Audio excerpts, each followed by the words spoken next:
Hello, Shutter Squad. Welcome back to the One Behind the Lens. Today's episode is one I think a lot of photographers are going to feel in their bones because we're talking about pricing, confidence, and all the emotional stuff that sneaks into running a creative business, whether we want it or not. I'm sitting down with Jill C. Smith, family photographer, business coach, and host of the Business Focused Photographer podcast. And this conversation is honest in the best way. We talk about why pricing feels so personal, why imposter syndrome shows up so loudly in this industry, and why competition isn't actually the problem, even when it feels like it is. Jill shares her own journey with pricing, what aligned pricing really looks like, and why pricing can't exist in a silo. It's tied to your client experience, your marketing, your systems, and your goals. This episode isn't about quick fixes or formulas. It's about clarity, perspective, and building a business that supports your life, not one you constantly feel like you're apologizing for. If you've ever second guessed your prices, felt uncomfortable raising them, or wondered if you're doing it right, this one is for you. Let's get into it. Jill, thank you so much for being on the One Behind the Lens. This is so fun to have you. It's really fun to be here. And as we found out, I like talking to you. So, Yeah. I feel like we are, it's kind of like, when you meet somebody and you're like, did we know each other in another life or something? Because it's just right? very comfortable. That's Right. just kind of Yeah. how it I was. So I feel that. um So Jill, I kind of just want to jump into like kind of your origin story, really. Like your work has like I feel like looking at your work, it has a recognizable emotional warmth to it. Know that practice where you write down the three words that you want your brand to embody, Mm-hmm. warmth and nostalgia and honesty. That's it for me. So I appreciate that that's working when you look at it. Yes. Yeah. It's like it's definitely coming through. So I love it. And did you start like really like when you started, was that what you were hoping for? You know, it's kind of like I think just the process of producing work and then figuring out what that common thread is between the work that you're really proud of. And I think specifically back to a photo of I was born in unexpectedly in my bathroom, in the bathroom of my childhood home. My mom delivered me herself. And Wow. yeah, and there is this photo of my grandfather holding me as a newborn in the dining room, and there the lighting, I think there's lighting coming in from the window behind him. It's a filmy, obviously it was film, Mm-hmm. but it has like the filmy tones, and it's not posed, but somebody probably did say, Al, go stand over there, and or just look at the baby or something like that. And Mm-hmm. um that is always kind of what I've been chasing, that feeling. And that's Mm-hmm. kind of what I want to create. I love creating things that I think that people are going to feel that way in the future when they look at the work. But thank you for asking about my work. I don't feel like that's what's interesting about me, but I love talking about the art too. Yeah. So I kind of want to just really quick, also touch base. You're in the Catskills in New York. Yep. Yeah. And I Yeah. feel like when people think of the Catskills, they think of Dirty Dancing. Like if you're not maybe from the Catskills, Yeah. Yeah. I And feel that like that's what I think of. and you know what's so funny is despite I did not grow up in the Catskills, but I did grow up in a suburb of New York City on the other in the other On the direction. others. So Okay. yeah, and um, I knew the movie. I never knew it was in New York, let alone the Catskills. But yeah, it's Really? actually Okay. yeah, it was supposed to have taken place. I don't know if it was filmed there or not at a place called Grossinger's, which is only about 10, 15 minutes away from me. And yeah, we still have that. There's remnants of that time when this was a big travel destination, especially for Jewish families. And Mm. and that they're like the resorts. And I've done senior photos at abandoned resorts that are just like all graffiti and like you can walk in the swimming pool and it's kind of cool. But yeah, Oh, we do have wow. that history. Yeah. Yeah. Yeah. Do you have, I mean, this is kind of off topic, but do you have a lot of abandoned resorts then that We they were? we yeah, we have an actual ghost town. We have this town Oh, called Parksville where the main highway here is 17, and you used to be able to drive right through Parksville, but you would come to a stoplight. And at the stoplight, there was an intersection, and there was a gas station, and this a restaurant, and a diner, and an ice cream place, and like people would stop and go into Parksville. And then once they realized like, oh, we can't have traffic lights on this interstate, mm, they rerouted, blew off the side of a mountain, and like then Parksville just like one by one every business just died. It was oh, like, I mean, there's people living in Parksville, but it is considered a ghost town. But yeah, we have almost all of our resorts are abandoned. really? Well, yeah, more or less the ones that were in operation during the Dirty Dancing days, but Mm-hmm. we have a booming tourist scene, especially since the pandemic. So a lot of Mm. but what those tourists are after are not the same thing that, Patrick Swayze and Jennifer Grey were after. We're after. Yeah. So Sure, it was sure. hipsters like things that are like uncomfortable, and there's like bad Wi-Fi and small. So they're not Right. our tourists now are not after the opulence and the creature comforts that, yeah. That's what they were Yeah. looking. Yeah, yeah. Yeah. So it's more like people are coming now for the mountains, the Mm. what is like the quaintness and the rustic vibes, because they're trying to get away from the everything that is not that in Right, Brooklyn, Manhattan, and wherever. right, right. No, that Yeah. makes sense. Yeah. So that was just like that was off topic, but I was like, No, but it's I have to know. fun to talk about. I Yeah. love learning about where people are and what the different areas are like, because it's interesting. It's It cool. is, it is, and it's funny because so when I was a kid, I in like a senior in high school, I worked at a video store in my town, and people would always know I was working, even if they didn't see me, because you'd have like a video playing, like some movie or whatever be playing, and I always had Dirty Dancing playing, and it was Oh. one of those ones I just loved the movie, and there was a we could only play up to like a PG-13, like we couldn't play an R, whatever. And I was like, well, it's PG-13. And because Mhm. some people they were like, do you ever get tired of this movie? I was like, I do not. Like, Oh, how cool. Oh, so you've probably seen it like a lot more than I have seen. I think I've seen it like one and or one, maybe three-quarters of a time, maybe. sure. Yeah. It's Yeah. Yes, but it's yes. so which is so funny. So in like should we just talk about the old days instead? Because I when know, so I you're know. number one, I also used to work in a video store, but it was Mm. Blockbuster. It wasn't Oh, yeah. See, this was like you I had don't remember what it was a called, mom but and like more pop. of a, yeah, yeah. We had one of them too in our town. It's called Ultimate Video. And before Blockbuster came in, and did you have the little room closed off with like beaded curtains of like all the porn?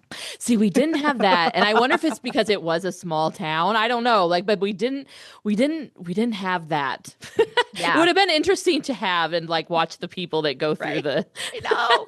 the I beaded know. curtain.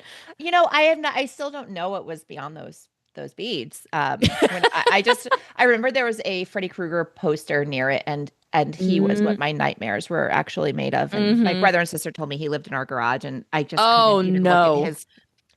I never even seen the movies, but I'm just so afraid of him. But anyway, yeah, I love that. I love that you had your tell of if Kate was working or not, and Yes. good times. Yes. That's so we have so many cool, funny things in common as the I video. know. Yeah. I know. And I didn't tell you this on when I was on your podcast that so back when in my 20s I did I was in theater, and so I was in New York for a little bit of time, and I did do a show, and I cannot remember. I need to try to find. I was in the Catskills. We did a play. We like rehearsed it in New York, but then we went to the Catskills and lived there for like a few weeks and did it there. And then I do have where I thought I felt like I was in the movie Dirty Dancing, where a friend of mine who's a stage manager and her husband is props and things like that in New York, they got married like at kind of like a resort type place in the Catskills. And I did their photography. And I feel like it had something like moon in the title. Yeah. The full moon resort out toward it's like between me and actual Woodstock. It's out in that direction. Okay. Yeah. Okay. And that actual Wood so there's like all the Catskills education. So Woodstock, the music festival actually took place in a town called White Lake, which is 20 minutes from where I live. Woodstock, Okay. the town is about an hour and 10 minutes west of me. And that is not where the festival happened. But Interesting. the I think it's called the Full Moon Resort. It's a beautiful place. I've known people who got Yes. married there. It's yeah, it's out in that way. But Yeah, yeah, I think that cool. yeah. I was like, I have to tell you this. Like I love this information. And you know what?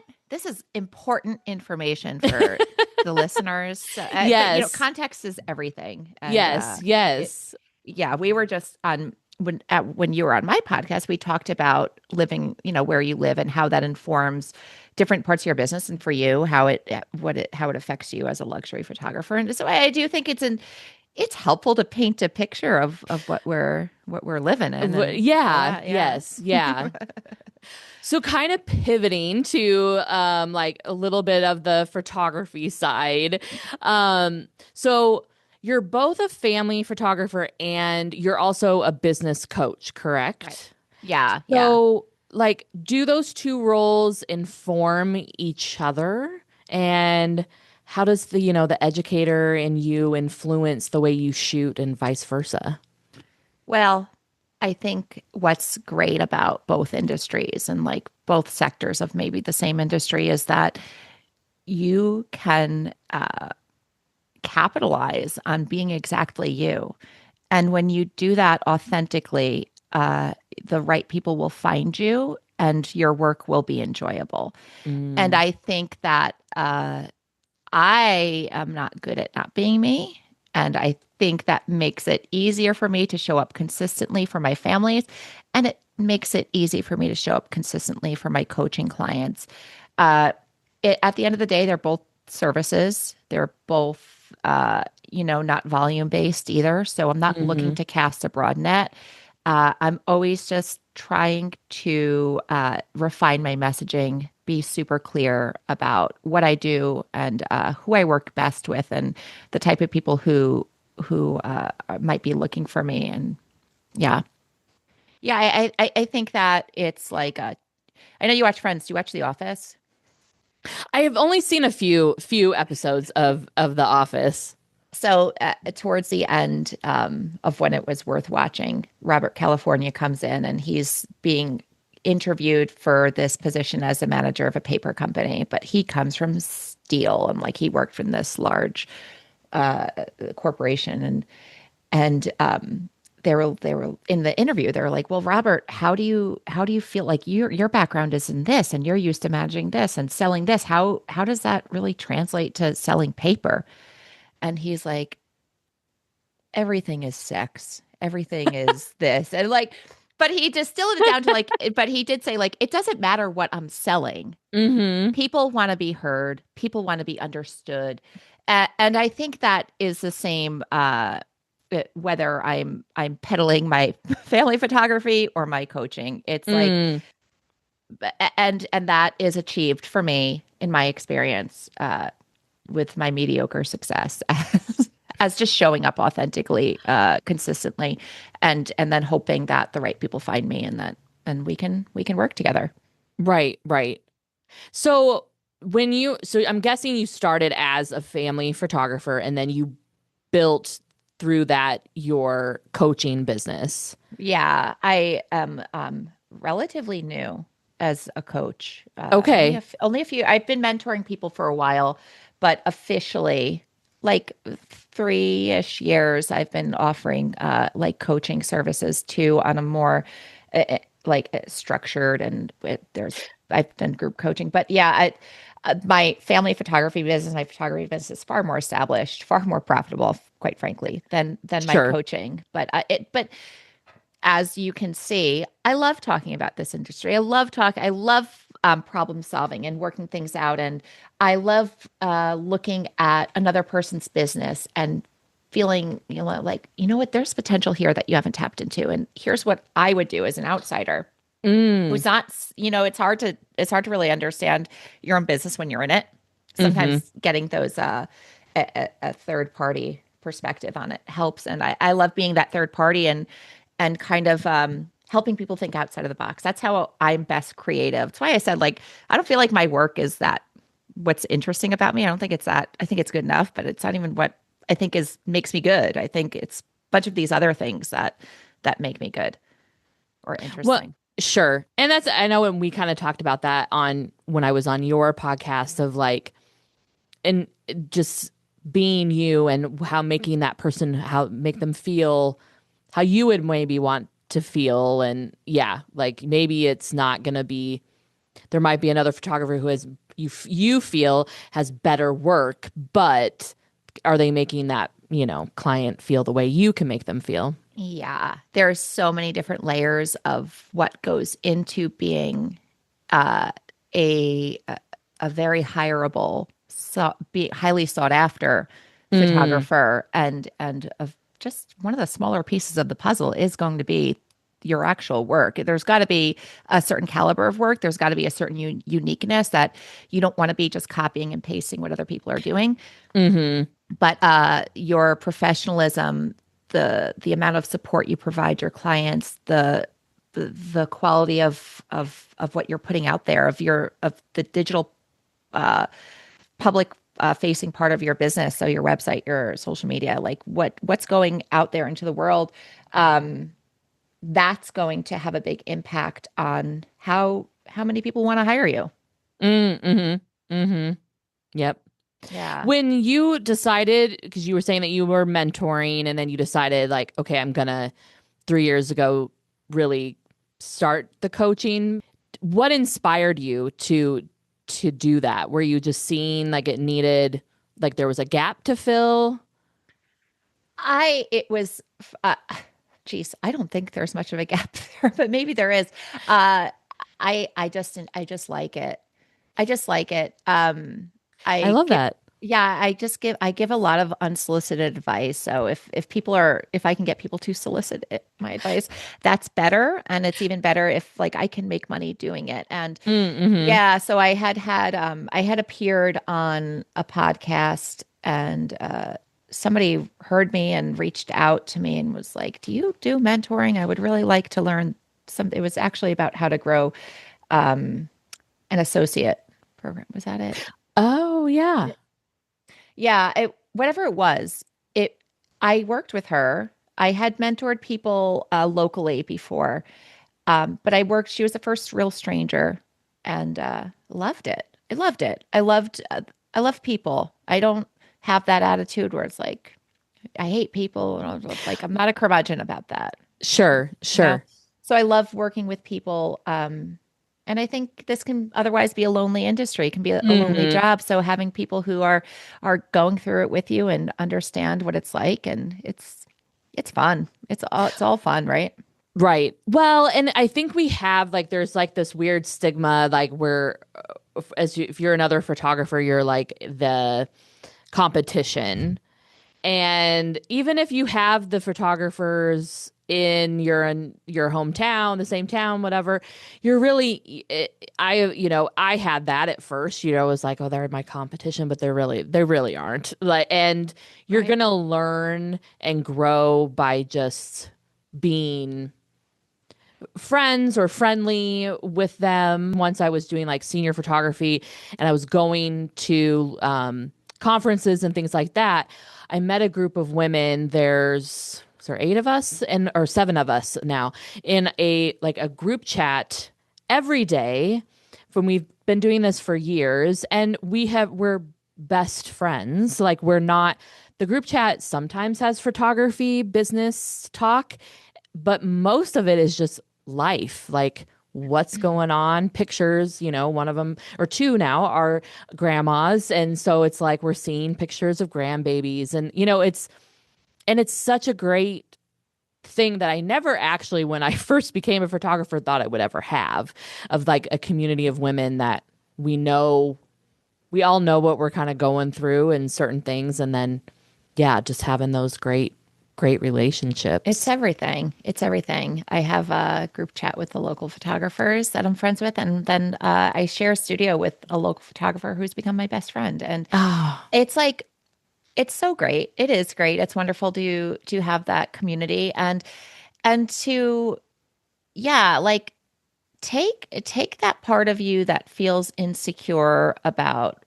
your quote unquote competition and throw it away because it's not serving you. mm-mm, It's geez, like I don't know. I can't get on the saturated industry bandwagon because for starters, I don't feel like it's that saturated, but it's also like yeah, there's competition, and I told you an example of competition that's like actual, it's doing she's doing the work, but it's like so what? There, you have to look at the numbers. You have to understand the data, and it's something like 5% of people hire professional photographers, which is doesn't sound like a lot, mm-hmm, but if you like really break that down to what that means in your area, even for you, even for me, in a small area, that's still thousands of people, mm-hmm, thousands. mm-hmm, So there's the work is there and the churn is also there in the industry. People don't always stay as in your competition. And mm-hmm. furthermore, Kate, I think it's good to have competition to keep you on your toes, Mm-hmm, Otherwise we get complacent. We feel like we don't need to get better and we do. You need to mm-hmm, always be looking for ways to be a better photographer, better to flex with what the industry is needing and wanting, and what your market is needing and wanting. And mm-hmm. if you don't like it, then go work in an industry where you don't have to worry about competition. It's Right. Yeah. the Yep. name of the game, man. Yeah. Well, and you even saying like say like 1,000 people in a small area are getting you're hiring, professional photographers. Well, what photographer can actually photograph 1,000 people Right, in 1 year? Or right, I mean, you'd be dead. right. And Like and I don't want to do that. let's talk briefly about um if this feels like a problem for you, what you can do. Mm-hmm. Like, number one, stop trying to be like everybody else. Like, Mm-hmm. stop buying the same posing guides and the same presets and looking at, like, if your feed is full of other photographers, Mm-hmm. that's probably not going to serve you because number one, your brain's getting cluttered with everything that you think you should be doing and you're over inspired and you don't really you're losing sight of your true north of who you really are as an artist. Mm-hmm. And then you're also feeling like you have this skewed perception of there being too many photographers. No, you're just Mm-hmm. following them all. Most people who are not photographers are following a handful of local photographers and that's Sure. it. Right. Right. Right. And they're maybe seeing them once in a while in their feed. It's not like us who are just like constantly getting fed like all of the best of the best around the country.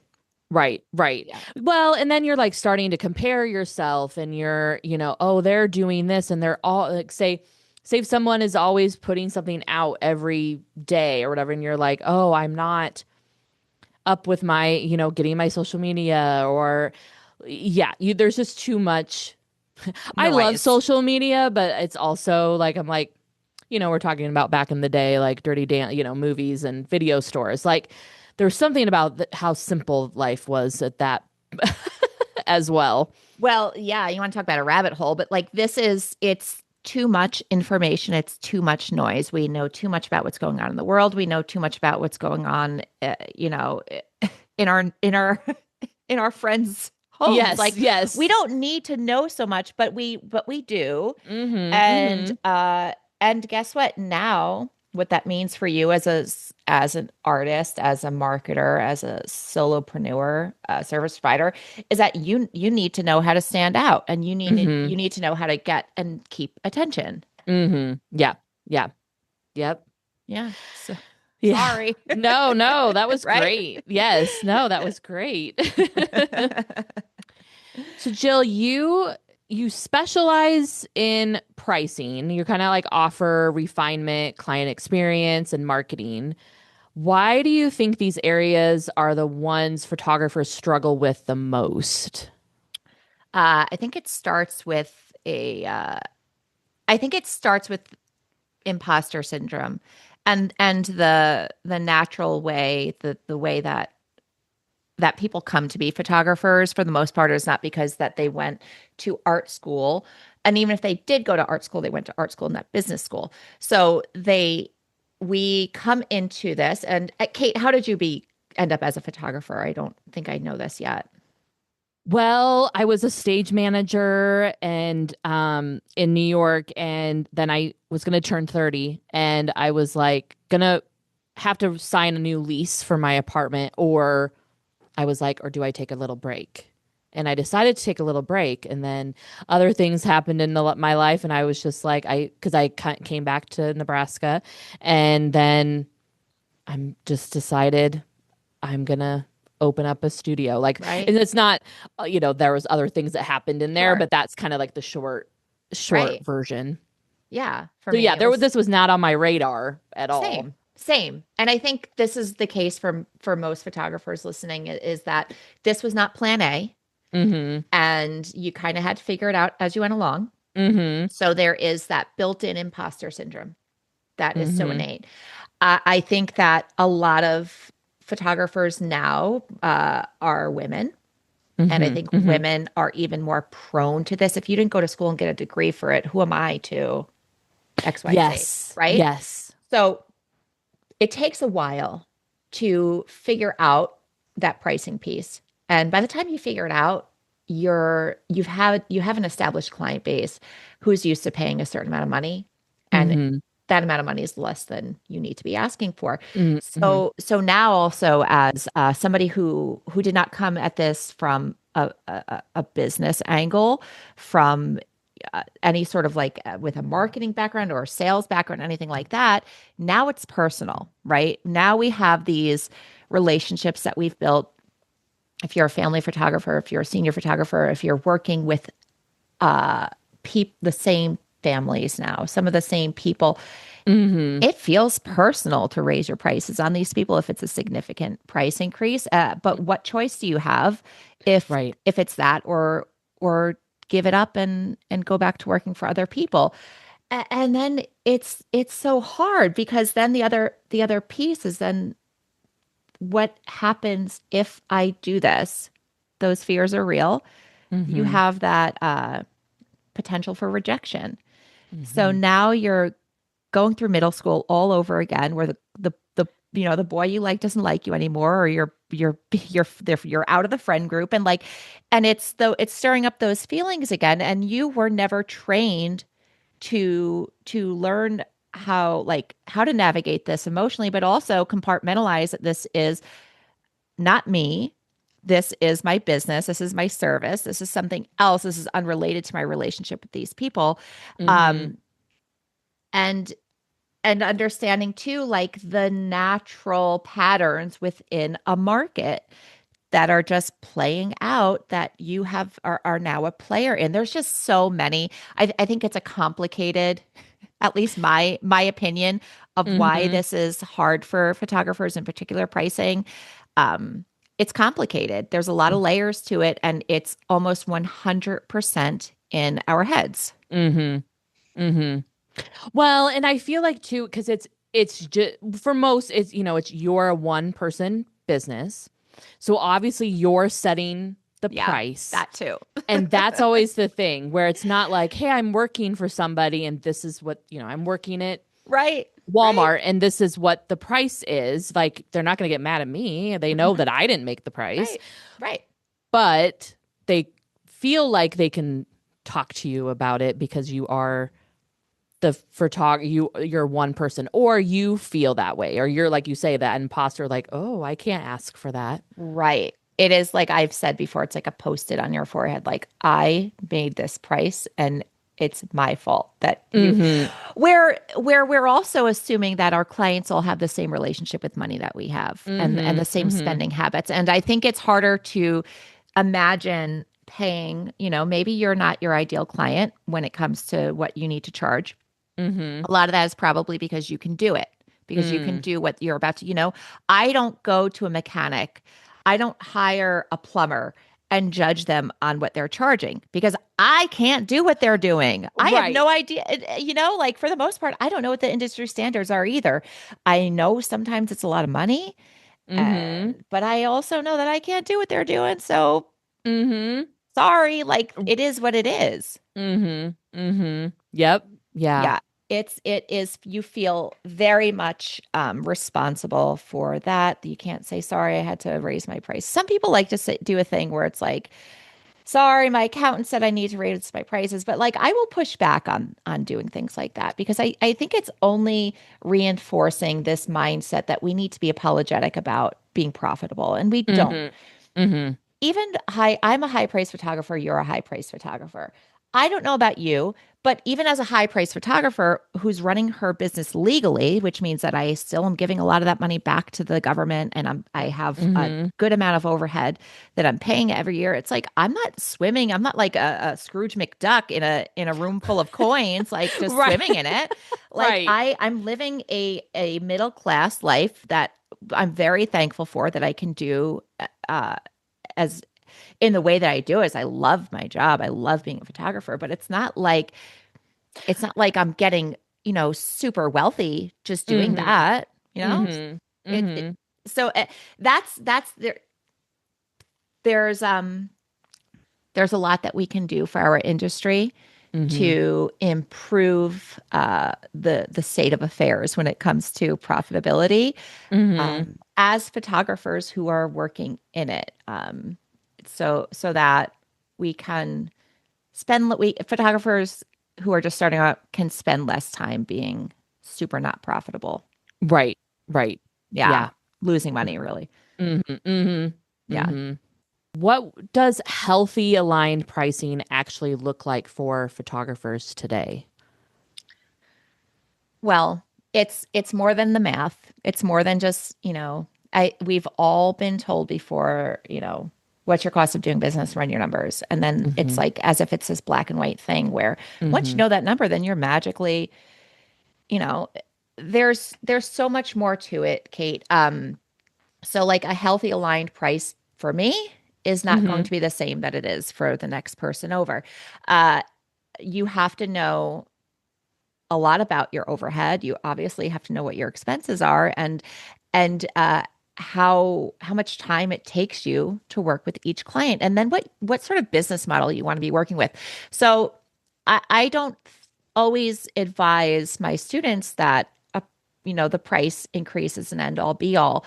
Sometimes the slice of the market that they are working with at their price point is perfect for them and they don't want to leave that. So, but if you're not profitable at that price point, then something else on your top end needs to change. So then we need to look Mm-hmm. into how are you running your business?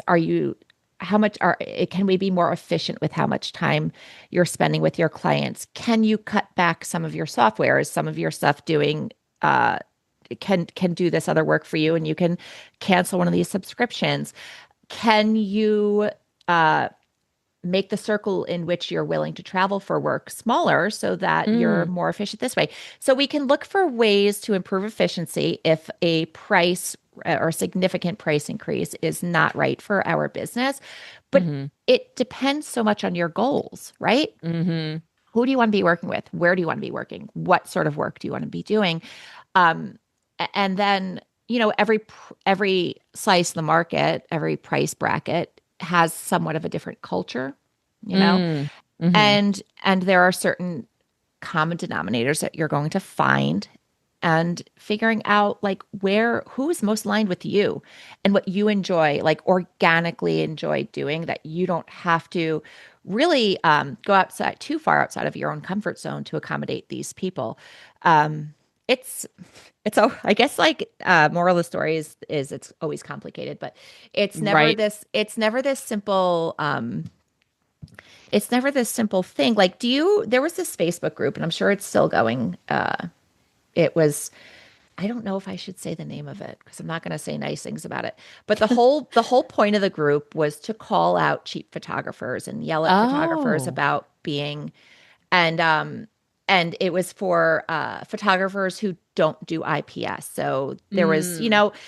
you came in to business during a time and before a time that where the big bone of contention was like, are you shoot and burn or are you IPS? And like, Right. we know who the bad guy Yes. is and we know who's ruining the industry and all that. Right. So, Mm-hmm. so the point of Mm-hmm. this group was to take the people who were the quote unquote shoot and burners, which I am, by the way, Mm. the all inclusive photographers and shame them into raising their prices. But we never really in that group, they never really talked about how to do it and How why to do it. And just like, they just shamed you? no, everybody just got called out and like put on blast and like Oh, it's wow. real. I do think it's still going on. Um, but it was this obsession and it's become this talking point that a lot of photographers have where it's like they're undercutting us, they're ruining the industry, they're underpriced, they stole my clients, and all of these other things. It's like, give me a break. Like, Mm-hmm. this is happening in every industry. Every Mm-hmm. industry has different price points. Mm-hmm. If you feel like somebody else's price point is what's interrupting your business, then something else in your business needs work, and it's probably your Mm-hmm. marketing, and it's probably your client experience, and or the actual work that you're putting out. But anyway, this was a big talking point. But people, the moral of their story was like, raise your prices after you know what your cost of doing business is. Here's a pricing calculator. And that's great. But there's so much that goes into raising your prices. You need to make sure that your client experience is in alignment with the price point that you're asking for Mm-hmm. so that the value's there, right? You need to Mm-hmm. make sure that your marketing is aligned with this new price point, and that Mm-hmm. you're speaking to the correct demographic, because what's going to happen is you're going to raise your prices, you're not going to change your marketing, and you're still going to be speaking to the same people that you've always been talking to, except now you're at a price that they really can't afford, and nobody's booking me anymore. It's like Mm. all of these things need work.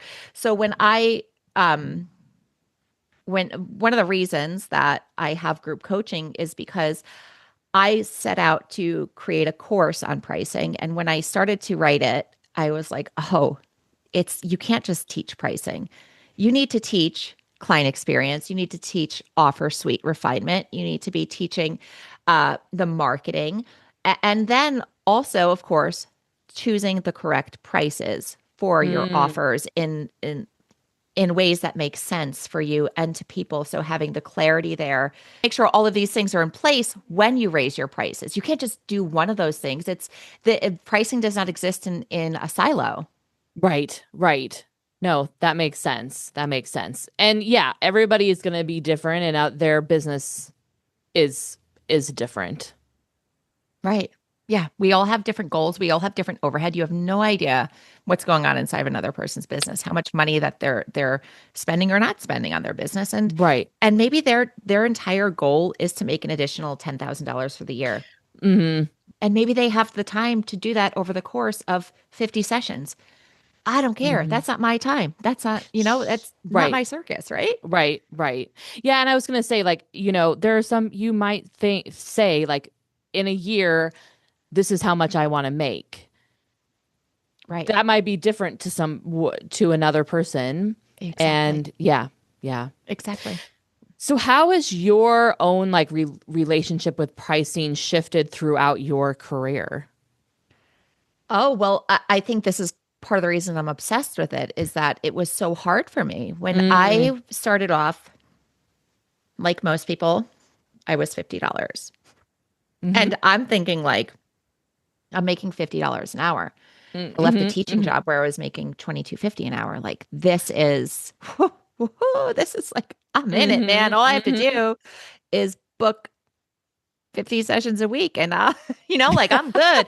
But you do that and then you realize that's not and we talked about like burning the photos to a CD and then mailing it out and like the Yes, the least yes. efficient we've ever been and the cheapest we've ever been. But hey, it's part of the journey. It Uh, is. and then like I remember when I went from 50 to what I started to do was I was always experimenting with different ways to raise my prices because I knew I needed to, but without it hurting and without it feeling gross, Mm-hmm. without it being uncomfortable. So the first way that I did it was I added a $100 package. And I'm thinking like, well, it's there, but nobody needs to book it. Well, guess what? Everybody, of course, booked the $100 package. Mm-hmm. Um, One of the things that I did as part of that experiment that I don't necessarily recommend was I included prints, which then I had to go and self-fulfill because Pixie Set wasn't self-fulfilling yet. In fact, I don't even think Mm-hmm. I was using Pixie Set. So I thought, okay, let me add some value to make this $100 package seem worth it. And Mm-hmm. people did buy it. But then um, you get busier. And let me also say that when I was 50 and $100, my work reflected that. I was that was Same. about where I should have been priced. I'm not Right. saying I was like, oh, I was underpriced. I think I was probably overpriced, frankly. But this is all part of it where, Mm-hmm. it's and this is another reason that we don't need to be shaming people into raising their prices prematurely. It Mm-hmm. is all Mm-hmm. part of building this business. And then I went up to a $185, which felt really, really expensive. It really Mm-hmm. felt very expensive. But then you continue to get booked. You continue to get booked out at these price points and you get burned out. But you're Mm-hmm. also building your skill, you're building your Mm-hmm. client base. Mm-hmm. And this now is making it more challenging again to raise your prices because you have all these people that now you have in your Rolodex and that you want to continue to work with. But I'm like, I know that I need to raise my prices from 185 to 400.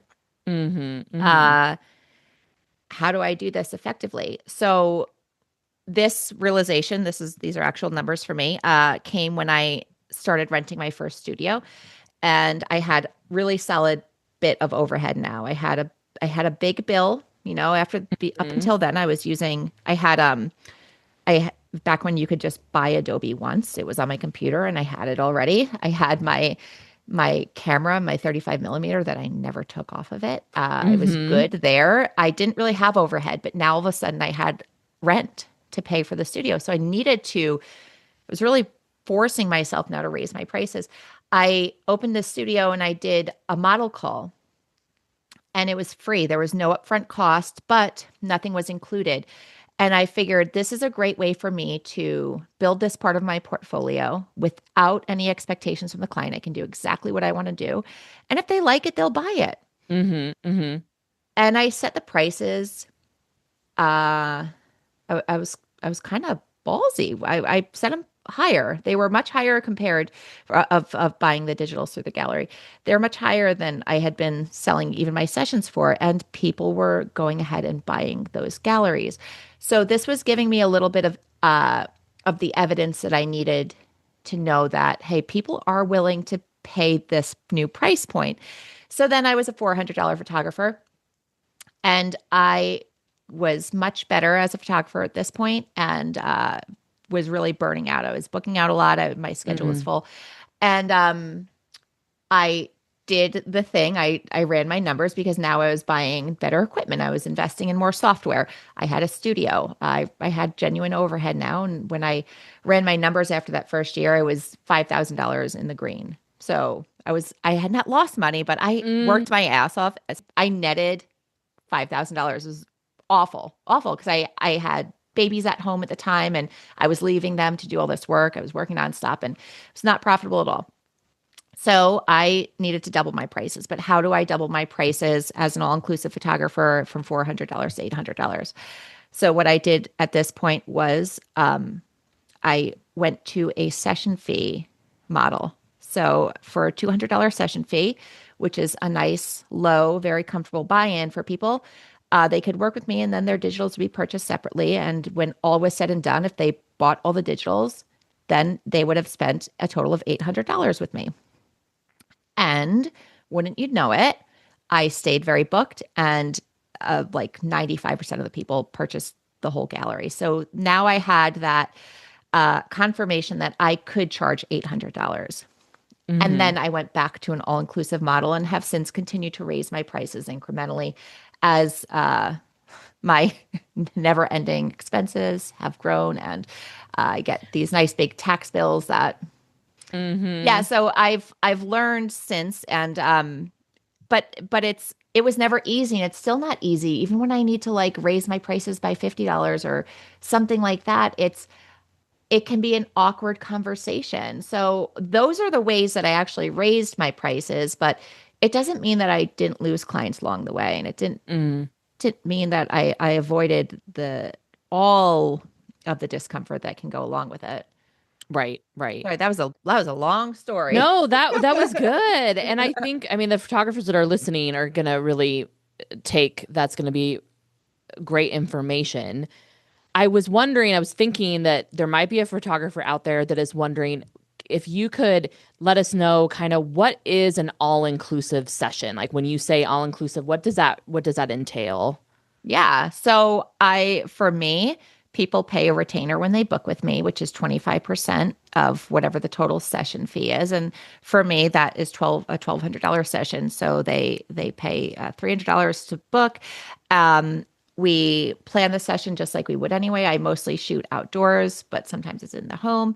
I photograph them. I do digital delivery within 2 weeks. After the session, I bill them for their balance.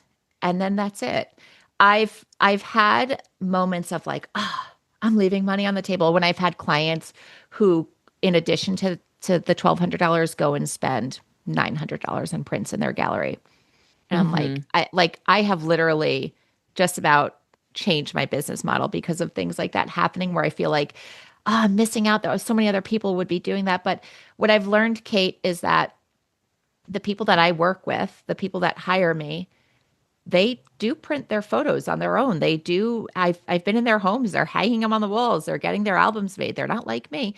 They're following through. And when I've experimented with other ways, like if I have a mini session event or a model call, those are not all inclusive. So Mm-hmm. people get something like a $200 gallery credit, which is equivalent to 5 digitals.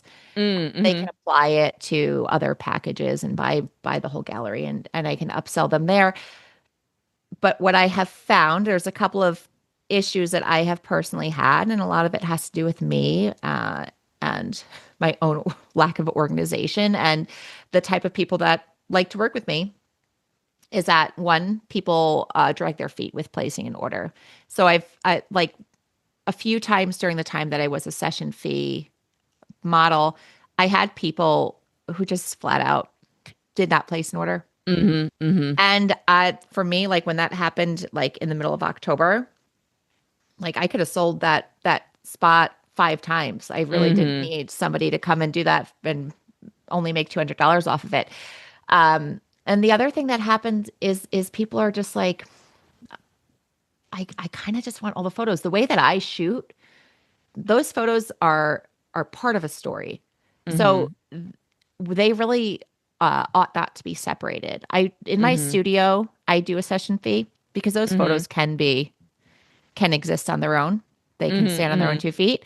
Mm-hmm. Um, but like my family sessions, all those photos belong together.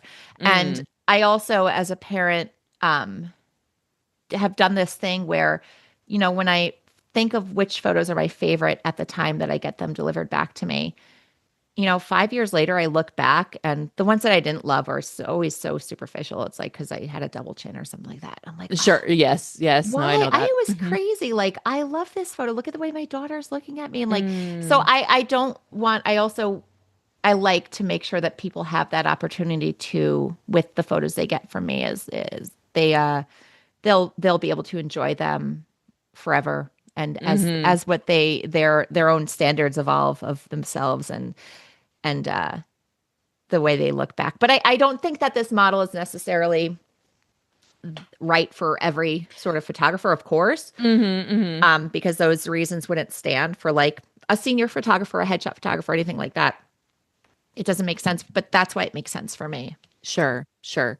Well, and really for like my scene, the reason I have changed to like I did the all inclusive for seniors, like all of my packages are all inclusive. It just really is like time wise. That's how kind Right. of how I price it. Yeah.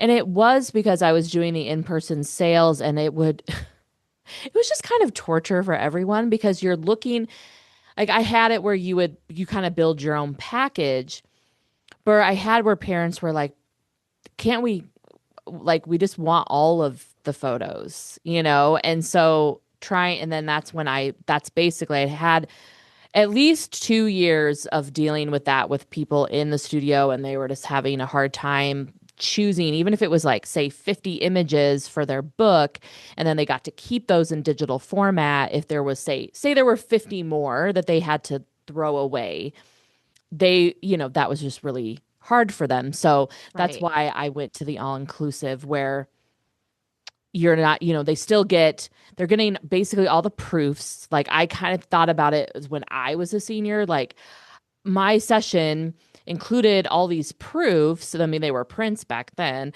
but they weren't touched up where then the ones we purchased, like the one my parents purchased to put on their wall, like my skin did not look like a 17-year-old. Like, it was nice and touched Yes. up. Yes. So that's kind of how I decided to do mine, where um I didn't want people to be like, I don't want to lose all of this, but Right. Right. I do. I love that my clients can revisit the photos over mm, time and mm-hmm. yeah, but I see the merit in every business model Oh and yeah, same. yeah, I Yeah, really do. yeah. But yeah, that's what and like on my end, like my you you've observed enough by now to know my executive functioning is not my strength. And so anytime I've needed like multiple steps and things where I need to follow through to do things to deliver what I promise to my clients, that's a recipe for disaster. So I like to keep it simple. And Mm-hmm. yeah, I do I assess my market every now and again. Like so like I just straight up ask people like, what do you want? Do you want to start Mm-hmm. having this include? Like, do you want this? Because as a family photographer, 60% of my work every year is repeat people. Like, so Mm, it's all the same people I'm working with. Um, mm-hmm. but yeah, so people love the digitals. And I Mm-hmm. think, like I said, I think it has a lot to do with the way that I shoot. They just, Mm, they're stories, mm-hmm. Mm-hmm. not to be corny. But yeah, it's like, it really is my goal is to pull that out of each session. So going back into coaching and like business growth, um, tell us just a little bit about your coaching, your group coaching program, and what transformation does it offer photographers who want to get maybe a little bit serious on the business side? Right. So my group coaching program is called The Next Step.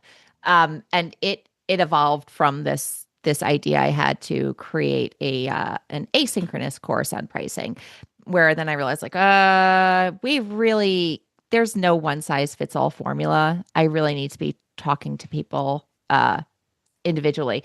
Mm-hmm. But I've been a part of group coaching programs. I love it. I think there's like an incredible thing that happens where even there's the teacher, you have this whole the hive mind effect of everybody being able to throw in their 2 cents and collaborate on and problem solve that way. And I loved that. So the next step, and by the way, of course, when you offer group coaching, you can price it less. It can Mm-hmm. it can Mm-hmm. be more affordable. So, in the next step, we go through offer suite refinement, your marketing, your the actual price itself, your client experience. We get all of that aligned so that whatever that next step is for you, for your business, whatever you need to be doing to grow your business, you can do that effectively in a way that makes sense for you, in a way that's comfortable for you. In the next step, that is what we do over the course of 4 to 6 weeks. The program has kind of shifted, and I'm still always like tweaking to figure out what makes the most sense. But in lieu of this specific group coaching program in 2026, or not in lieu, I should say, in addition to it, I am offering group coaching in a much more accessible way where it's monthly group coaching roundtables with a loose theme. So we'll be meeting on the last Tuesday of every month, where we talk about different topics. We're going to, one month we'll be talking about marketing, another one we're going to be talking about client experience. But we're for $30, people can join if it's a topic that they feel works well for them or something they need help on. And then if they like working with me, they can always enroll in a longer commitment. But Mm-hmm. it might also just be the quick fix that they need to solve a single problem. Sure. Yeah. Mm. And I think sometimes the group aspect isn't as scary, and then they might get to know you a little bit, and then they're like, oh yeah, I do want to do like a one-on-one type thing. I think that's exactly what happens is for a lot of people, if it's their first experience in some sort of education program, there is a level of intimidation. You don't know what to Mm-hmm. expect. You don't want to be put on the spot. Do you have to answer hard questions about your business? Do you have to be vulnerable? And Mm-hmm. if you can feel comfortable with that coach, with that educator, then it's not so scary anymore. Right, right. Well, before we do, like, I have a couple more little segments to, and I told you about the one. Yeah. But before we get into that, can you just tell me where photographers should go to, like, maybe a little bit dive deeper a little bit with you, and where to find you? Sure. So I have a podcast. It's called the Business Focused Photographer Podcast. I have an Instagram account by the same name, the Business Focused Photographer, a Facebook group by the same name, and the website, thebusinessfocusedphotographer.com. But if you want to check me out as a photographer, that's Jill C. Smith Photography. I am the only one because of that little middle initial there. So that helps. You'll be able to find me easily. And that's the same name on Facebook, Instagram, my website, all of that. But yeah, come and check me out. I am clearly a chatty gal. So if you want to hop in my DMs, I'll answer questions. I'll work through problems that you're having. I love talking shop with other photographers. Love it. And I know you had a little like a little freebie for listeners, and that will go into that link. I'll put that in the show notes. So Yes, because I don't know the link off the top of my head, but yeah, yeah. We'll put it we'll put it in the show notes, and it'll be easier for people just to click it anyway. So but what that is it's a tool for raising your prices, and it's something I call VIP sessions. It's something that I've implemented in my own business and continue to. When you are facing a really large price increase and you're concerned about losing clients, offering a private VIP session structured intentionally. There's a lot of parameters that I believe need to be in place to do this effectively so that you don't resent your clients and they're still getting a great value. This is a great way to graduate some people to your new prices or to retain those clients who will never ever pay your new prices. So it's a mm, win for everybody. And I will share my guide with you for running your own VIP sessions.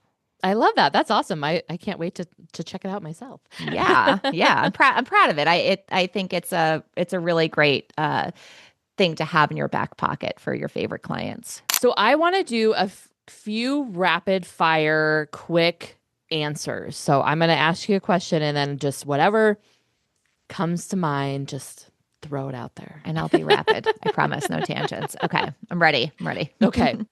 So, family sessions or business coaching, which feels more like home? Business coaching. Although family sessions make me more money, so Yeah, yes, there you go. yeah.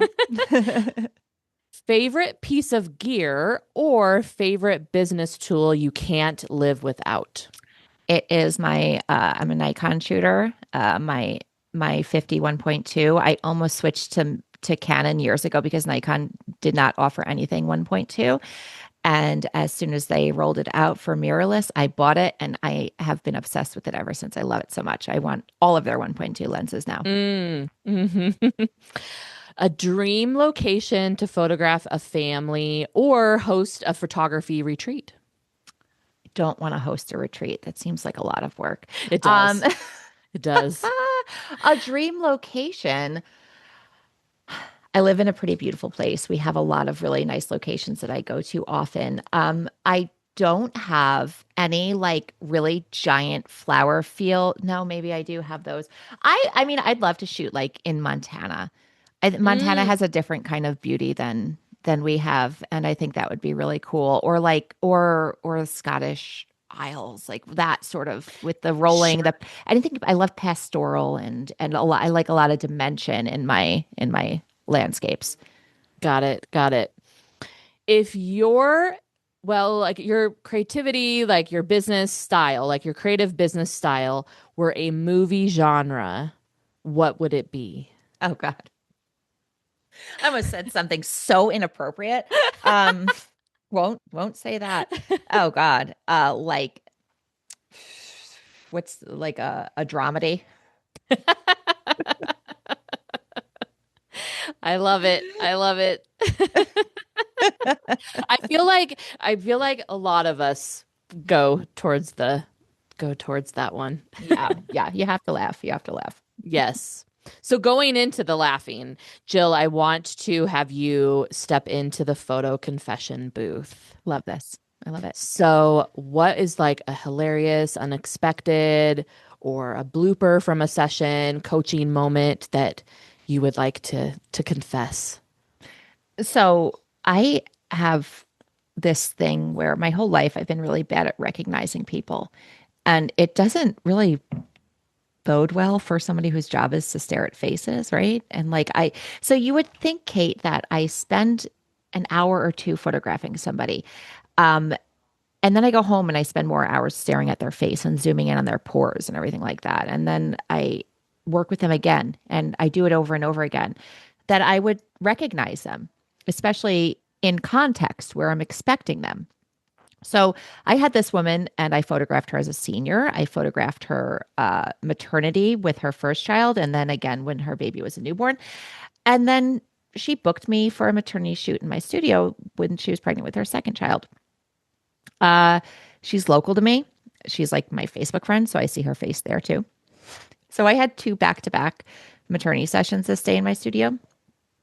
And I had them mixed up in my head who was coming in first. And when she came in, I called her the name of the other person. Like here's what threw me off. She dyed her hair. Like she went from dark blonde to medium blonde. Like it wasn't this big transformation, but it was enough for me to be it may as well have been like a Groucho Marx disguise with like the glasses and the mustache and the big nose. Like that was all it took for me to not know who she was. And I called her the wrong name for 45 minutes before something and like she has her child. So that's like an identifier of like I should know who this baby is. And like all of a sudden I got this like, wait, is this actually Mackenzie and not Brianna?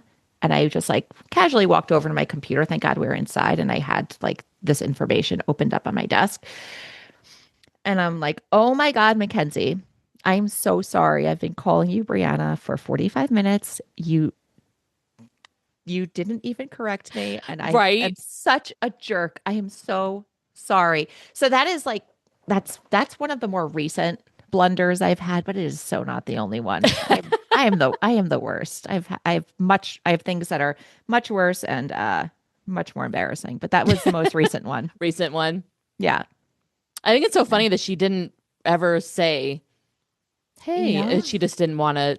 A lot of people I've not corrected other people like when they've called me the wrong name before. I don't know. It's something that some people just We just, yeah. yeah, because I hate calling people the wrong name. It's like one of the things it's one of the reason I ask people how to pronounce their name when I'm Mhm. onboarding them. It's like I'm a former ESL teacher, so I've gotten like it's important to me to pronounce people's names correctly and call them the correct name. And Mhm. I, so I think like if I were in her shoes, I might have also been like, I don't want to embarrass Have to her. correct. I'm Right, just right. yeah, Yes, yeah. I'm gonna let this go because I know how embarrassing that is. Sure. And she was so sweet and she's so gracious. Like she's booked me more since then and she's the sweetest thing ever. But yeah, I did that. My brain is missing. There's something missing. I don't know. Well, thank you so much for letting us know There that you little. So go. then photographers, like if we all have something or we're all humans, so Yes. it's Yes. Okay. Some of Yeah. us more flawed than others. Yeah. It's and so if I ever bump it, like literally bump into you and I'm acting like I don't know who you are, it's because I don't. It's because I don't. So don't take it personally. Ah, Jill, thank you so much for being on the podcast. This was such a great conversation. Thank you for having me, Kate. It was really fun to talk to you again. I Yeah, enjoy you a yes. lot. Yes, this has been great. If that conversation hit a nerve, you're not alone. What I loved most about this episode is how validating it was. That pricing is emotional, that confidence is built, not assigned, and that being profitable doesn't mean you're doing something wrong. Jill reminds us that pricing isn't just about numbers, it's about alignment. Alignment with your time, your energy, your clients, and the kind of business you actually want to run.